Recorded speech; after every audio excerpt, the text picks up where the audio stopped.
of baseball fans in the crowd, in the building. Now, a couple of you asked me already about the Eric Hosmer signing with the Cubs. Who commented first? Somebody, did King Pookie Nation, or was it somebody else earlier in the chat before we went live asking me what my thoughts were on Eric Hosmer?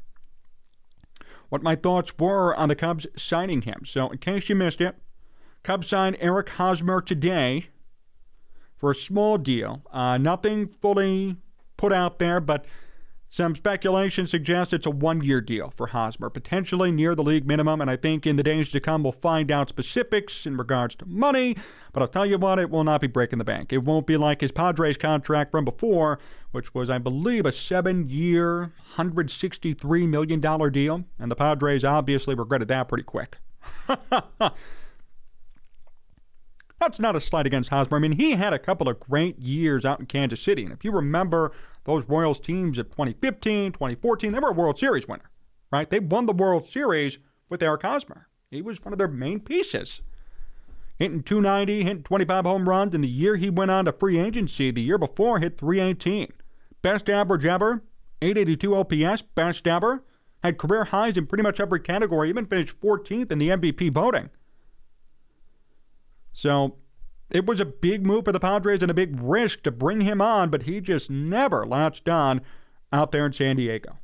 I think the big thing was this year when the Padres wanted to make that move for Juan Soto. Eric Hosmer was supposed to be a part of that trade. They were supposed to trade Eric Hosmer and a bunch of other players to the Nationals for Juan Soto, and the big thing was Eric Hosmer said no. And everybody blamed Eric Hosmer, saying, who the hell do you think you are? Well, remember, he was getting paid money from San Diego to be there. A lot of money. And he had a full no-trade clause, so he could approve where he ended up going. It almost cost the Padres Juan Soto. So Eric Hosmer, maybe not too much of a team player, as some would say.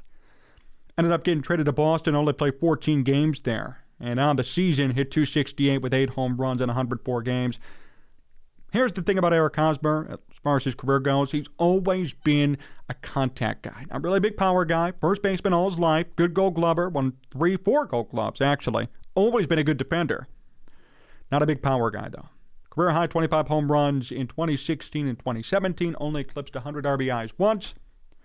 At one point, had he kept going, he was on pace to maybe get to 3,000 hits. Now that ship has long sailed away after his production out in San Diego. I'm so conflicted on this move as far as the Cubs go. On one hand, I think there's really no harm, right? Cubs bringing Eric Hosmer for a minimal contract, probably the league minimum. I saw somewhere maybe $800,000, but that's not official, so don't quote me on that yet. For 1 year, low risk, potentially high reward, and that's nice. And Eric Hosmer, if he could somehow replicate his past, this would be a genius move for the Cubs. All-star player, 25 home run guy, 100 RBIs, .290, .300 average. At his best, he was one of the best in the game. But at his worst, which has been the past couple of years, he's been less than league average. In fact, his OPS plus was 94 back in 2019. This past year, 108, which is better. That means he's only 8% better than all hitters in Major League Baseball. He's truly a middle-of-the-road stopgap piece at first base. Now, the Cubs, if you don't know, have a big prospect at first. His name is Matt Mervis. They call him Mash Mervis. He had 36 home runs last year in AAA, 108 RBIs, .300 average. He's the next big thing for the Cubs at first base. He will be at Major League training camp, or spring training. And it's probably going to be an open competition for that first base job, and maybe Mervis wins it. No matter what, I think Eric Hosmer is just going to be here for the short-term stuff. Won't be here long. Won't be the guy. Just going to be a guy for this team until Mervis is ready to go. And I like that move. I think that's admirable. It makes sense. Locker room guy, veteran guy, not a problem. But here's my small issue with this. This is not a big signing by the Cubs. They went out and they spent money on Dansby Swanson, and nothing against Dansby Swanson, but he is not worth $177 million. I don't care who you ask. He is not worth that much money. Just this past year was his career year, Swanson. If you remember, big-time player, first overall pick out of Vanderbilt. I watched him play at Vanderbilt. And when he came to the major leagues, he was hitting 240, 250, and everybody stuck up for him because of the Vanderbilt lineage and the Vanderbilt connection and his brand. He was one of the first ever superstars, in my opinion, who was a superstar before it became a thing, right? He was a superstar back in college. He was a superstar in the minor leagues. Then he came to the majors, sucked, and nobody said a word about it. Just last year, he hit his stride, and he's about 30 years old. I think that's unacceptable for somebody who is so highly touted. Somebody who's supposed to be something significant. The Cubs spent $177 million after just getting out of the Jason Hayward contract, mind you. They spent the Jason Hayward money on somebody who could be another Jason Hayward, for all we know. Somebody who could come in, Gold Glove defender, right? But also iffy with that bat. The Cubs signed Hayward, just so you know, after hitting .293 with 11 home runs out of St. Louis. Hayward would never hit above .250 with the Cubs. Paid him $180+ million. Now they're out of that contract, and Hayward signed a minor league deal with the Dodgers, by the way. Good luck there. So could that be another potential Jason Hayward signing? I don't know. But I am very weary about it, and I'm not going to buy it till I see results from Swanson. So the Cubs spend money, in my opinion, maybe on the wrong piece. And now they're spending and going budget shopping at first base with Eric Hosmer. Why not spend money somewhere else? Why not give out more money to other spots on your team in which you have a need? That's all I'm saying. You got Nico Horner and Dansby Swanson up the middle. That's amazing. Cubs brought in Tucker Barnhart for a $3 million deal 1 year. I think that's fine. Barnhart's not a good hitting catcher, but I think that's okay for a 1 year deal. Still have no idea why they let Wilson Contreras walk for less than $100 million. See, that's my point. I would have rather paid Wilson Contreras $100 million or $90 million than Dansby Swanson nearly $200 million. So I really don't know what's going on behind the scenes when it comes to the Cubs. I don't get why money's being spent in certain places or how it's being allocated or who's really making the decisions over there. But they let Wilson Contreras walk. They brought in Dansby Swanson. They said at the beginning of the season, the offseason, that they're willing to spend money. It's time to spend. It's time to be a better team. And I think with the Dansby move, things will get better. I think they could be a 500 team, maybe even a little bit better. Maybe they contend for a wild card spot, and that'd be a huge success, really. I mean, for this team, for where they were a couple of years ago, wild card potential is amazing for them. I'm just saying, if you say you're going to spend money, spend the money. Don't go budget shopping for some first baseman after you spend $177 million on Dansby Swanson. If you trust Matt Mervis, then just use Matt Mervis. Then don't even sign Eric Hosmer. What's the point, is my thing. Now, Cubs did this back in 2021 and even partially in 2020 when they signed all these old guys who everybody thought could turn it on, like Jonathan Villar to a 1 year deal. That was a huge disaster. A lot of guys who were good in 2015 they brought in over the past couple of years to try and do something, maybe a spark, maybe get something out of them that was 2015-esque. And it didn't work. And they're doing the same thing now, repeating these patterns with somebody like Eric Hosmer. So that's where my whole issue is. It's a past thing that they've done, and now they're doing it again, yet they're claiming they're trying to win. In 2021 and last year, they weren't trying to win, and they got budget signings. Big players who were big in 2015, brought them on, small deals, 1 year, and nothing worked. Now you say, hey, we're ready to spend, we're ready to contend, and you're still doing some of the same patterns that we saw before. And I think that's the concern, at least, with Eric Hosmer. That's the thing we have to watch out for. At the end of the day, it's a small monetary commitment, and if he works out, amazing, and I'll look like an idiot in a couple of months. And I'm fine with that. I want the Cubs to win. I want them to look better and do well. But I'm not fully convinced on the whole strategy for the Cubs, at least, this offseason. I don't get how you could justify letting Wilson Contreras walk, yet spending all this money on Dansby Swanson, but not choosing to spend half the money of Swanson on Contreras, because really it was about half.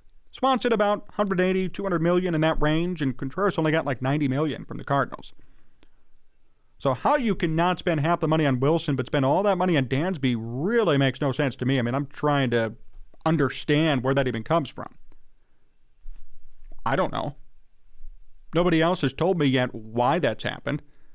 Everybody's just so happy the Cubs are spending money, and that's amazing, but I've yet to see anybody, even in media and analysts, nobody has told me why it makes sense to let Wilson Contreras walk for $90 million, $95 million, and sign Dansby Swanson to $177 over a long period of time. I think it was just to appease Cubs fans. I think everybody got all up in arms about the Carlos Correa thing, which turned out to be a great move by Jed Hoyer. Kudos to him. But everybody got all up in arms. Where's the money? Why are they not spending money? So they go out and they spend money on somebody who probably didn't really deserve it. We'll see in time. But I'll tell you this. I mean, come on. Do you really expect Dansby Swanson to have last year happen 8 years in a row? 8 more years of last year? Let's be real. I mean, look at his career averages. It ain't going to happen. I'm telling you right now. As far as Eric Hosmer goes, I think it's a low-risk move. And again, I'm just wondering why it even happened or what the point of it was. Because you have somebody in Mash Mervis who's going to be there. I don't know. Maybe they use him at DH a little bit. But this is just an oddly reminiscent move of guys like Jonathan Villar last year or the year before, where the Cubs knew they weren't contending, didn't want to spend money, so they brought in washed-up players with big names in 2015 to try and coddle fans and make them feel good about what they're going to do this upcoming season. That's my whole thing with Eric Hosmer. Hope he does well, wish him nothing but the best. But I'm just wondering about the motive. And I'm wondering about what this Cubs team is going to be next year, because they have holes still. I like their rotation. Young, talented. Last year, I thought the rotation was actually one of their biggest strong suits in the second half of the season. But I am still confused about what they're going to be doing here with Eric Hosmer and how they're allocating their money here in this offseason in 2022. Take a look at some of your comments here. Hayward 2.0 signing, ha ha ha, Aaron. Yeah, hey, you know what, Aaron? Maybe I'm going overboard. Maybe I'm exaggerating a little bit.